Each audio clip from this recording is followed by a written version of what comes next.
Hi everyone, I thought I'd do my John Maxwell. I joined the online mass this morning with the Knox Shrine, and they remembered Edith Stein, who converted to Catholicism, and she was killed at Auschwitz.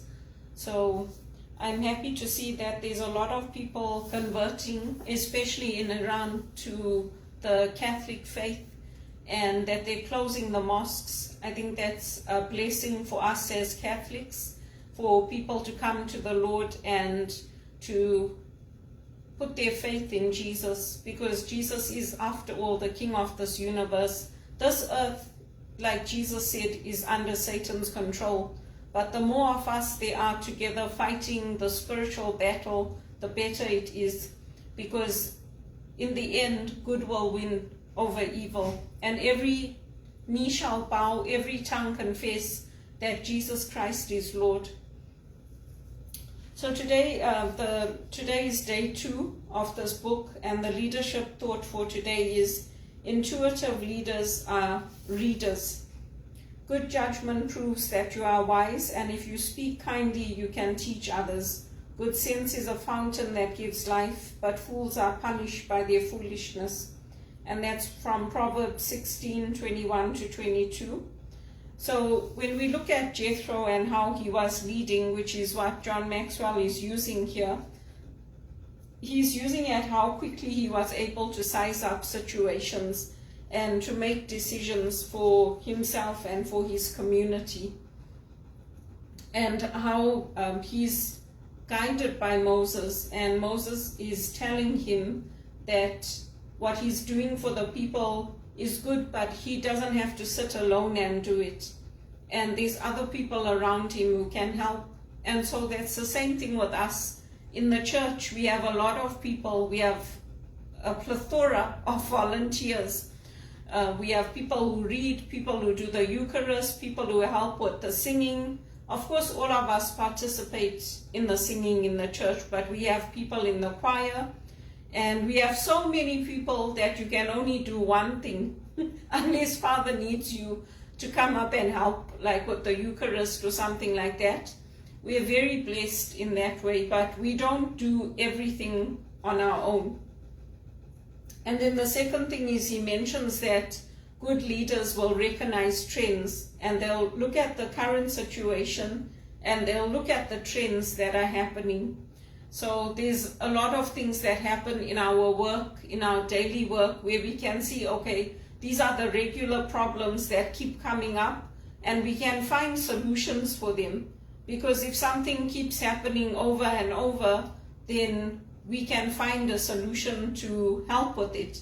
It's the same thing in my situation, where I do a good job, I do a brilliant job, but always Credit Suisse and the family coordinate calls. They put them through, and it upsets me. I end up getting really sick, and to the extent that it really aggravates me, because I don't understand why they have to keep doing it, because they made the choice. They accuse me of being fixated and obsessed with them. They didn't want me in their lives. They don't want to hear my problems, and they don't want to share their problems with me.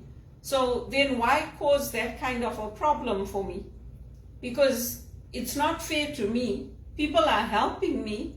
If not for my sake, for their sake, leave me alone. Let me do a good job and earn well so that I can pay them back their money. Because I can assure you, the people that have given me money and that have helped me, they don't want to see me sitting in a psychiatric center. They don't want to see me hospitalized. They don't want to see me taking unnecessary drugs, because I owe them money. I have to pay them back what they gave to me. And how many years has this been going on? I do a good job, somebody's got a mentee or a mentor they want to bring in, so then they let me go. It's not fair to me. So I'm praying with a special intention that the next job I get, that will be broken, that I'll be able to stay in that job and come up and pay back all these people who have been generous enough to help me when they've got their own expenses. so that I can be independent like I was in England, and I can travel and I can rent from my own money and then buy a place of my own. Because it keeps happening over and over, and it only happens to me. It doesn't happen to my sister, to my brother, to my cousins. It never happened to my mother, because I helped my mother when she sold her business. I helped her and my brother to get jobs in Kwekwe. And I helped them not just once, many, many times. I helped them when they worked at Warp Tool. I helped them when they worked at Plaza Bakery. Without me, they wouldn't have had those jobs. They would have had nothing. But my situation, I have nothing, and instead of things getting better with my education, with my experience, they're getting worse. And I'm not just applying for jobs here. I'm applying for jobs in America. I'm applying for jobs in England. I'm applying in New Zealand, Australia, because I'm tired of being dependent on people. I'm tired of being tracked. I'm tired of every time I get a package, they call my sister to tell her if my package arrived. Because it's not her business. She doesn't even associate with me. And it's really aggravating when you experience this over and over and over. And then the third thing is resources. An intuitive leader knows how to resource his vision. He doesn't take anything for granted. I don't take even the food that I'm eating today for granted. I don't take the weather for granted. With this storm Debbie that was moving through, I prayed and I said, God, please let the rain fall, but let it fall softly and gently so it goes into the earth and we don't get floods. It's devastating to see how people are losing everything. And these storms come up unpredictably. They're uncontrollable. Man can't control them. All we can do is pray and ask for God's protection. And then the fourth point is people. So an intuitive leader will understand what people's strengths are and what their weaknesses are, and will know how to use them on a team, and how to put people in places so that their strengths are drawn out, not their weaknesses. Because if you put people where their weaknesses are, you're doing yourself a disservice, because they can't be productive, they can't deliver what you need. So it's in your best interest as a company, as a family, as an organization, to put them in positions where they can shine, where they can help you and they can help your family, help your community. It doesn't help if you take somebody, say for example, I'm a good swimmer. If you take me and you put me into a position where I have to run, that's not going to help you. And it's not going to help me, because that's not my strength. So taking people, sometimes we can learn, yes, we can change if we have to, but it's the degree of difficulty. I mean, when you're having, and this is not just for me, this is for people in general. If you're having 3 chats at a time, imagine how confusing it is. You're trying to work on one chat saying, okay, this is for an order got lost. The second chat might be about somebody looking to place a new order and they want you to research it. The third chat might be about somebody that is looking for help with their understanding their billing. Imagine you've got 3 chats going, you've got a pinging going in your ear to say 2 minutes is up, respond to this person, and you have to keep track of that. Imagine how difficult it is. Can you see why I lost my health? And can you see why many of us lose our health in that type of environment? Or you have back-to-back calls and you have 30 seconds between them. Sometimes you have 200 calls a day and there's only 24 of you on the team. Whose health wouldn't be affected? I mean, I'm not a robot.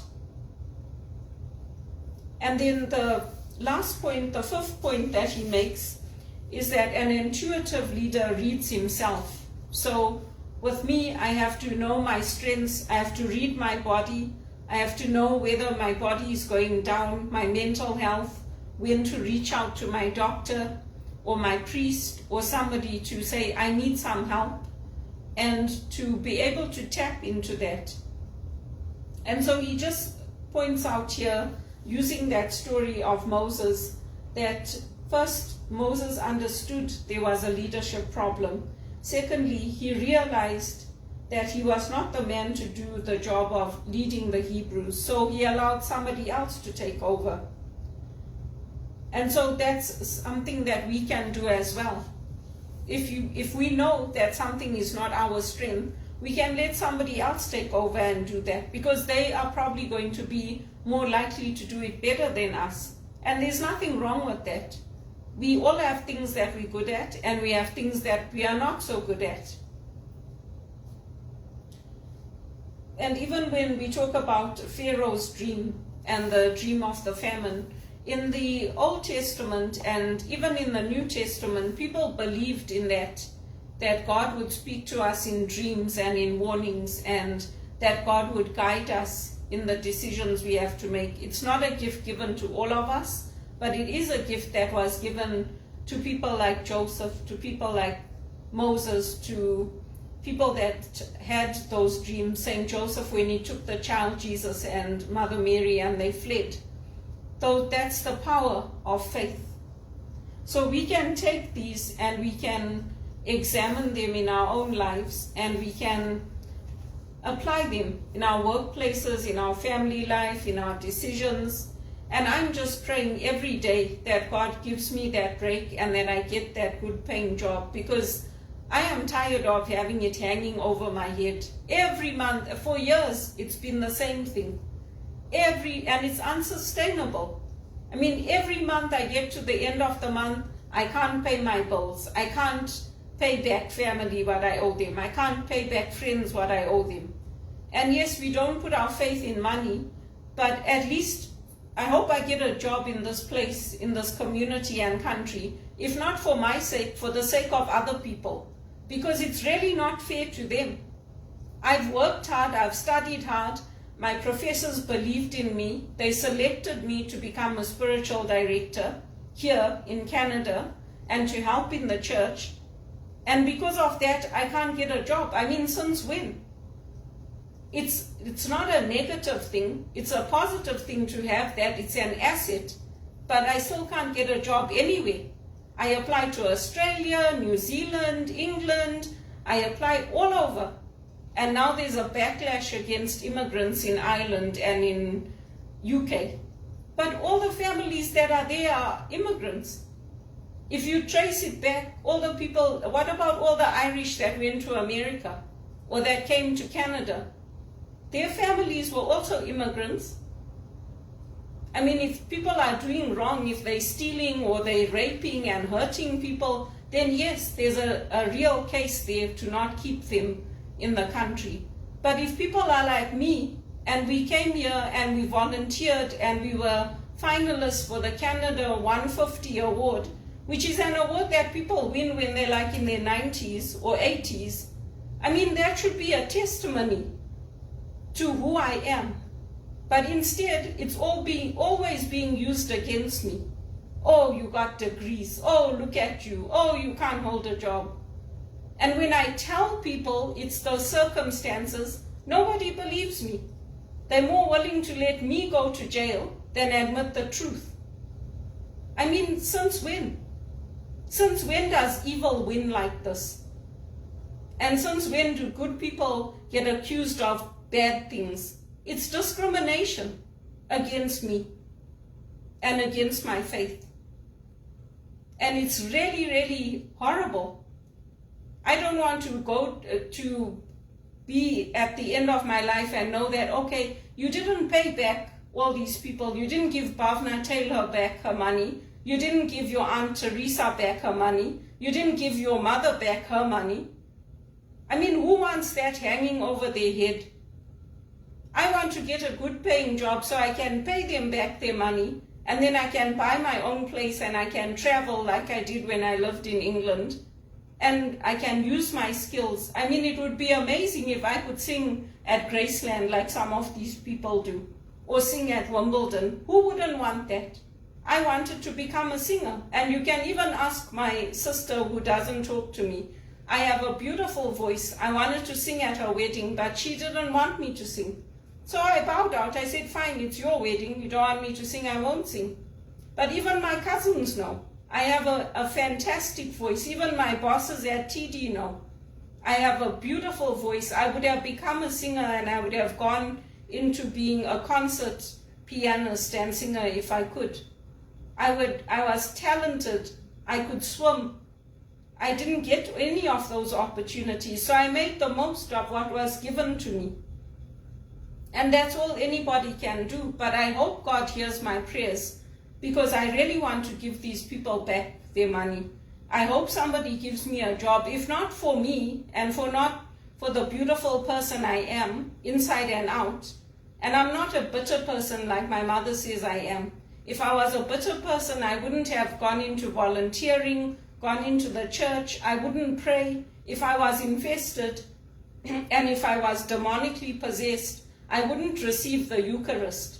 I wouldn't pray to Jesus and bow down to him. I would hate him. So all these things that people are saying about me are not true. They are simply not true. So I hope I get a good paying job, if not for me, but because of all the people I'm indebted to, so I can pay them back their money. So that was the teaching today on the power of intuition and how we can read and we can learn from others through the Bible. And today's question is, do others see leadership issues before you do? Sometimes people do. They see things before we do. And sometimes we see things before other people do.